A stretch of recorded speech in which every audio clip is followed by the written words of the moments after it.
శ్రీమాత్రే నమః. శివదుర్గా ఛానల్కి స్వాగతం. అందరికీ కూడా ఆ అమ్మవారి యొక్క ఆశీస్సులు ఉండాలని మనస్ఫూర్తిగా తల్లిని విడుకుంటూ ఈరోజు మంగళవారం ఎంతో పవిత్రమైనటువంటి ఈ కథ వినడం వలన అమ్మవారి యొక్క సంపూర్ణమైనటువంటి అనుగ్రహం మనపై ఉంటుంది. కాబట్టి భక్తి శ్రద్ధలతో ఈ కథను వినండి. ఇప్పుడు నేను చెప్పబోయేటటువంటి కథ 400 సంవత్సరాల క్రితం జరిగింది. ఆంధ్రప్రదేశ్లోని నెల్లూరు జిల్లా దుత్తలూరు మండలం నర్రవాడ గ్రామానికి సమీపంలో ఉన్నటువంటి వడ్డిపాలెంలో పచ్చ వెంగమనాయుడు సాయిమాంబ అనేటటువంటి భార్యాభర్తలు ఉండేవారు. వారికి చాలా సంవత్సరాలైనా సరే సంతానం కలగలేదు. అయితే వాళ్ళు చాలా గొప్ప ఎల్లమ్మ తల్లి భక్తులన్నమాట. ఎన్ని పూజలు వ్రతాలు చేసినప్పటికీ కూడా సంతానం కలగకపోయేసరికి ఎంతో బాధపడుతూ ఉండేవారు. అప్పుడు ఒకనాడు రాత్రి సమయంలో వారు పడుకొని ఉండగా ఆ తల్లి కరుణించి వారికి బిడ్డను ప్రసాదిస్తుంది. ఆ బిడ్డ రేణుకా ఎల్లమ్మ తల్లి ఆంశలో జన్మిస్తుంది. ఆ తల్లిదండ్రుల యొక్క ఆనందానికి అవధులు ఉండవు. ఆ పాప పేరు వెంగమాంబ అని పెట్టుకున్నారు. పాప పెరిగి పెద్దదవుతూ ఉంది. వెంగమాంబకు తుమ్మల పెద వెంగమ్మ అనేటటువంటి ఒక ఆవిడ ప్రాణ స్నేహితురాలు. వెంగమాంబ తోటి వారికి సహాయం చేస్తూ ఉండేది. అలా వెంగమాంబ ఎల్లమ్మ తల్లి భక్తురాలు. అలా రోజులు గడిచిపోతూ ఉండేవి. వెంగమాంబ చూస్తూ ఉండగానే యుక్త వయసుకు వస్తుంది. ఆమె తల్లిదండ్రులు ఇలా అనుకుంటూ ఉంటారు, చూస్తూ ఉండగానే పెళ్ళిడు వచ్చింది, ఇక పెళ్లి చేయాలి అని చెప్పి పురోహితుడికి కబురు పెడతారు. ఒకనాడు పురోహితుడు ఒక మంచి సంబంధం చెబుతాడు. వేమూరు వారి పల్లెలో వేమూరి గురువయ్య అనేటటువంటి ఒక అతను ఉన్నాడు. అతను చాలా మంచివాడు. మన వెంగమాంబకు సరైనటువంటి జోడి నన్ను చెప్పి అతనికి అన్నా చెల్లి ఉన్నారు. ఆ అన్నకు కళ్ళు కనిపించవు, ఇంట్లోనే ఉంటాడు అని చెబుతాడు. వెంగమాంబ అమ్మా నాన్న వాళ్ళు అన్నీ కూడా మాట్లాడుకొని వారిరువురు ఇష్టపూర్వకంగా పెళ్లి జరిపిస్తారు. అప్పగింతలప్పుడు అన్నీ జాగ్రత్తలు చెప్పి పంపిస్తారు. అత్తవారింట్లో కుడికాలు పెట్టి లోపలికి వెళుతుంది వెంగమాంబ. అలా కాలం సాగిపోతూ ఉంటుంది. వెంగమాంబ గురువయ్య దంపతులు అన్యోన్యంగా ఉండేవారు. అత్తగారికి మామగారికి సేవలు చేస్తూ వాళ్ళ బావగారిని కూడా తన కొడుకులాగా చూసుకుంటూ ఉండేది వెంగమాంబ. అదంతా చూసి ఓర్వలేనటువంటి ఆడపడుచు వాళ్ళ అమ్మకి లేనిపోయినటువంటి చాటులు చెప్పి వెంగమాంబను ప్రతిరోజు కూడా తిట్టిస్తూ ఉండేది. అయినప్పటికీ కూడా వెంగమాంబ చాలా ఓర్పుగా ఉండేది. అలా ఒకనాడు అత్తగారు అడవికి వెళ్ళి కట్టెలు కొట్టి తీసుకుని రమ్మని చెప్పి వెంగమాంబను పంపిస్తుంది. ఆమె ఎప్పుడూ కూడా చిన్నప్పటి నుండి చాలా అల్లారుముద్దుగా పెరుగుతున్నటువంటి బిడ్డ. వెంగమాంబకు కట్టెలు కొట్టడం రాదు. అయినప్పటికీ కూడా సరే అత్తగారు చెప్పింది కదా అని చెప్పి మౌనంగా వెళుతుంది. అలవాటు లేనటువంటి వెంగమాంబ అడవికి వెళ్ళి కట్టెలు కొడుతూ ఉంటుంది. అప్పుడు కాళ్ళల్లో ముళ్ళు గుచ్చుకుంటుంది. ఆ బాధను ఓర్చుకుంటూ కట్టెలు కొట్టుకుని ఇంటికి వెళుతుంది. అత్తగారు ఆలస్యమైనందుకు తిడతారు. మౌనంగా అన్ని భరుస్తూ ఇంటి పనులన్నీ కూడా చేసుకుంటూ ఉంటుంది. ఇక బావగారిని జాగ్రత్తగా చూసుకుంటూ ఉండేది. భర్తకు అన్నీ సమకూరుస్తూ ఉండేది. భర్తకు ఏ రోజు కూడా తనను బాధ పెడుతున్నారని కూడా ఎప్పుడూ చెప్పింది లేదు. చిరునవ్వుతోనే భరిస్తూ వచ్చేది. ఎంతో ఓర్పు కలిగినటువంటి వ్యక్తి. ఒక రోజున బావి దగ్గర కనిచెప్పి మంచినీళ్ళ కోసం వెళుతుంది. అక్కడ ఉన్నవారందరూ కూడా తక్కువ కులం వాళ్ళను నీళ్లను తోడనిచ్చే వాళ్ళు కాదనమాట. ఎవరైనా కానీ అలా నీరు తోడుకోవడానికి వస్తే వారిని చాలా ఎన్నో రకాలుగా దూషిస్తూ ఉండేవారు. ఎవరైనా నీళ్లు పోస్తారని చెప్పి బావి దగ్గర కూర్చుని అడుగుతూ ఉండేవాళ్ళు. అయితే అదంతా కూడా ఒకనాడు వెంగమాంబ చూస్తూ ఉంటుంది. వాళ్ళందరికీ కూడా నీళ్లు తోడిపోస్తుంది. వాళ్ళందరూ కూడా ఆమెకు కృతజ్ఞతలు చెబుతారు. అలా చేసి ఇంటికి వచ్చేసరికి ఆలస్యం అవుతుంది. అత్తగారు ఎంతో కోపంగా ఉంటారు. ఎందుకింత ఆలస్యమైంది? ఇంట్లో ఇంత పని ఉంచుకొని ఏం చేస్తున్నావు? ఈ పనంతా కూడా ఎవరు చేస్తారు అని చెప్పి అడుగుతుంది. అప్పుడు వెంగమాంబ ఆ బావి దగ్గర జరిగిందంతా కూడా వివరించి తన అత్తగారితో చెబుతుంది. అంతా చెబుతుంది. కానీ అత్తగారు మాత్రం ఇలా అంటుంది, ఆ అంటరాని వాళ్లకు నీళ్లు తోడిస్తావా అని చెప్పి మరలా వెంగమాంబను తిట్టడం ప్రారంభిస్తుంది. ఇక వెంగమాంబ మౌనంగా లోపలికి వెళ్ళిపోయి ఇంటి పని చేసుకుంటూ ఉంటుంది. అప్పుడు వెంగమాంబ బావగారైనటువంటి ముసలయ్య గారు వాళ్ళ అమ్మగారితో ఇలా అంటారు, అమ్మా ఎందుకమ్మా ఆ తల్లిని ఇలా అనరానటువంటి మాటలు అంటూ ఆమె రోజు కూడా బాధ పెడుతూ ఉంటావు అని అంటాడు. అప్పుడు వాళ్ళ అమ్మగారు, బాగుందిరా సంబరం, గుడ్డొచ్చి పిల్లని ఎక్కిరించినట్టుగా ఉంది, నువ్వు చెప్పడం అని తిడుతుంది. ఇక వెంగమాంబ ఇలా ఆలోచిస్తుంది. ఈ రోజు నేను నీళ్లు తోడి పోశాను, రోజు ఎవరు పోస్తారో అని చెప్పి, పాపం అక్కడ ఎంతో మంది ఎదురు చూస్తూ ఉండాలి కదా, దీనికి ఒక మంచి పరిష్కారం చూడాలి అని చెప్పి ఆమె ఎల్లమ్మ తల్లికి పూజ చేస్తుంది. ఆహారం తినకుండా పూజ చేస్తుంది. అప్పుడు ఆ తల్లి కరుణించి వర్షాలు పడేలా చేస్తుంది. చెరువులు, గుంటలు, వాగులు, వంకలు అన్నీ కూడా నిండిపోతాయి. పూజ అయిపోయి వెంగమాంబ కళ్ళు తెరుస్తుంది. విషయం తెలుసుకుంటుంది. చాలా సంతోషిస్తుంది. ఇక గిరిజనులందరూ కూడా అదంతా కూడా వెంగమాంబ దయ వలన వర్షాలు కురిశాయని చెప్పి ఎంతో సంతోషిస్తారు. వాళ్ళందరూ కలిసి ఆ తల్లికి ఒక పసుపు రంగు చీర తయారు చేసి ఇవ్వాలని చెప్పి అనుకుంటారు. అలాగే చేసి ఒక మంచి రోజును చూసి వెంగమాంబ వాళ్ళ ఇంటికి వెళతారు. పసుపు, కుంకుమ, చీర అన్నీ పెడతారు. వెంగమాంబ చాలా సంతోషిస్తుంది. ఆ చీరను పూజా మందిరంలో పెడుతుంది. వెంగమాంబ ఆ చీరను పూజా గదిలో పెట్టడం అత్తగారు చూస్తారు.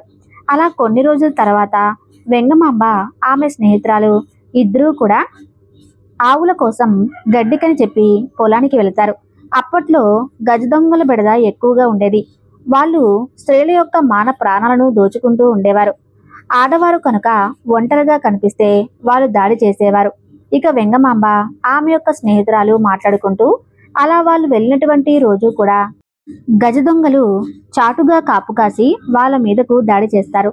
ఊహించినటువంటి ఆ యొక్క పరిణామానికి వాళ్ళిద్దరూ కూడా భయపడిపోతారు. ఎవరైనా కానీ ఉన్నారా, కాపాడండి అంటూ పెద్ద పెద్దగా అరుస్తూ ఉంటారు. ఆ అరుపులు దూరంగా కొండ మీద ఆవులు కాస్తూ ఉన్నటువంటి గురువయ్య గారు వింటారు. ఇక ఎవరో ఆపదలో ఉన్నారని చెప్పి పరుగు పరుగున అక్కడికి వస్తాడు. తీరా అక్కడ చూస్తే గజ దొంగలను చూస్తాడు. అక్కడ తన భార్య అయినటువంటి వెంగమామను, తన స్నేహితురాలను చూస్తాడు. గజ దొంగలు చూసి ధైర్యశాలి అయినటువంటి గురువయ్య గారు వాళ్ళిద్దరినీ కూడా మట్టు పెడతాడు. అయితే గురువయ్య గారు అలా కొట్టడం చూసినటువంటి ఒక దొంగ చెట్టు చాటును నక్కి చూస్తూ ఉంటాడు. అవకాశం కోదో ఎదురు చూస్తూ ఉన్నటువంటి ఆ దొంగ ఒక్కసారిగా గురువయ్య గారి పైన గొడ్డలితో గుండెలపైన దాడి చేస్తాడు. ఆ యొక్క హఠాత్ పరిణామాన్ని ఊహించినటువంటి గురువయ్య ఒక్కసారిగా తూలి కింద పడిపోతాడు. గుండెల్లో గొడ్డలి ఉన్నా సరే ఆ దొంగని కూడా చంపేసి కిందకి ఒరిగిపోతూ ఉండగా వెంగమాంబ పరుగు పరుగున వచ్చి ఒడిలో తలపెట్టుకుని ఏడుస్తూ ఉంటుంది. అదంతా చూసినటువంటి వెంగమాంబ స్నేహితురాలు పరుగు పరుగున ఊరిలోకి వెళ్ళి అందరినీ కూడా పిలుచుకొని వస్తుంది. ఇక అక్కడికి కొంతమంది వచ్చి ఆ గురువయ్య గారిని తీసుకుని వెళ్ళి ఇంట్లో పడుకోబెడతారు. వైద్యులకి కబురు పెట్టి గురువయ్య గారిని చూస్తారు. ఆయన కట్టుకట్టి 3 రోజులు గడిస్తే కానీ ఏ విషయం చెప్పలేను అని చెప్పి కొన్ని ఔషధాలను ఇస్తారు. విషయం తెలిసి వెంగమాంబ అమ్మా నాన్న వస్తారు. వాళ్ళు కూడా కూతురు పరిస్థితిని చూసి కన్నీరు మున్నీరుగా విలపిస్తూ ఉంటారు. ఔషధాలను 3 పూటలా వేస్తూ కట్టు మారుస్తూ భర్తను కంటికి రెప్పలా చూసుకుంటూ వస్తుంది. ఆ రేణుకా ఎల్లమ్మను పూజిస్తూ ఉండేది. అయితే 3 రోజులు గడిచినా కూడా ఎలాంటి కదలిక లేకపోవడంతో వెంగమాంబ పూజా మందిరంలోకి వెళ్ళి ధ్యానంలోకి వెళ్ళి ఆ తల్లి ఎల్లమ్మ తల్లిని స్మరిస్తూ ఉంటుంది. అప్పుడు ఎల్లమ్మ తల్లి ఇలా చెబుతుంది, నీ తనువు చాలించవలసినటువంటి సమయం అయింది. వెంగమాంబని కన్నులు తెరిచి ఒక నిర్ణయానికి వచ్చి పూజా మందిరం నుండి బయటకు వచ్చి అత్తామామలతో అమ్మా నాన్నలతో నేను ముత్తైదువుగా తనువు చాలించాలి అని చెప్పి అనుకుంటున్నాను. కాబట్టి అగ్నిగుండ ప్రవేశం చేస్తాను అని చెబుతుంది. అందరూ కూడా ఆ మాటకు ఆశ్చర్యపోతారు. వద్దు వద్దని చెప్పి పెద్దగా ఏడుస్తూ ఉంటారు. అయినప్పటికీ కూడా వెంగమాంబ మాత్రం వినిపించుకోదు. అప్పుడు వాళ్ళ అమ్మగారు, అత్తగారు, ఆడపడుచు వాళ్ళను క్షమించమని చెప్పి కోరతారు. వెంగమాంబ చిరునవ్వు నవ్వుతుంది. అగ్నిగుండ ప్రవేశానికి కావలసినటువంటి గంధపు చెక్కలు అన్నీ కూడా చెబుతుంది. ఆ తర్వాత పూజా మందిరానికి వెళ్ళి ఆ గిరిజనులు ఏదైతే ఇచ్చారో ఆ చీరను కట్టుకొని మొహానికి పసుపును రాసుకొని కుంకుమ పెట్టుకుని చేతిలో గంధపు గిన్నె, ఒక చేతిలో త్రిశూలము పట్టుకుని బయటకు వస్తుంది. భర్త చుట్టూ కూడా 3 ప్రదక్షిణాలు చేసి భర్త కాళ్ళకు నమస్కరిస్తుంది. ఆ తర్వాత అగ్నిగుండ ప్రవేశానికి బయలుదేరి వెళ్తుంది. అలా ప్రజలందరూ కూడా చూస్తూ ఉండగా వెంగమాంబ నడుస్తూ ఉన్నప్పుడు కాళ్ళ కింద చీరలు పరుచుకుంటూ పూలను చల్లుతూ వస్తారు. ఆ విషయాన్ని ఆలస్యంగా తెలుసుకున్నటువంటి వెంగమాంబ స్నేహితురాలు పరుగు పరుగున అక్కడికి బయలుదేరి వెళ్తుంది. అందరూ కూడా అగ్నిగుండం దగ్గరకు వస్తారు. ముందుగా చెప్పి ఉండటం వల్ల అగ్నిగుండం సిద్ధంగా ఉంటుంది. ఆ గుంపులో నుండి వెంగమాంబ బావగారైనటువంటి ముసలయ్య గారు కళ్ళు కనిపించక వెంగమాంబ పవిటి చెంగు పట్టుకుంటాడు. అప్పుడు వెంగమాంబకు కోపం వస్తుంది.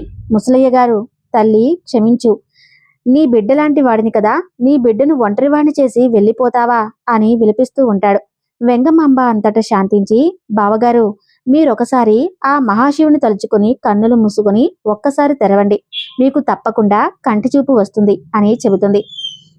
అప్పుడు ముసలయ్య గారు, వద్దు తల్లి, ఈ ఘోరాన్ని చూసేందుకు నాకు కంటి చూపు వద్దంటే వద్దు అని చెబుతాడు. అంతలో వెంగమాంబ స్నేహితురాలు కూడా అక్కడికి చేరుకుంటుంది. ఆమె కూడా ఎంతో బాధపడుతుంది. వెంగమాంబ స్నేహితురాలను ఓదారుస్తూ ఉంటుంది. అందరినీ కూడా ఒకసారి చూసి అగ్నిగుండ ప్రవేశం చేసే ముందు ఇలా చెబుతుంది. 3 రోజుల తర్వాత మీరు కనుక ఇక్కడికి వచ్చి చూస్తే నా పసుపు కుంకుమలు, మెట్టెలు, మంగళసూత్రం, పవిటి చెంగు ఉంటాయి అని చెబుతుంది. ఆ తర్వాత అందరికీ కూడా వేడ్కోలు పలికి అగ్నిగుండ ప్రవేశం చేస్తుంది. వెంగమాంబ అందరూ చూస్తూ ఉండగానే వెంగమాంబ అగ్నిగుండ ప్రవేశం భావిస్తుంది. ఆ తర్వాత అందరూ కూడా ఒక తల్లిని పోగొట్టుకున్నటువంటి బిడ్డవలే ఏడుస్తూ వీడ్కోలు చెబుతారు.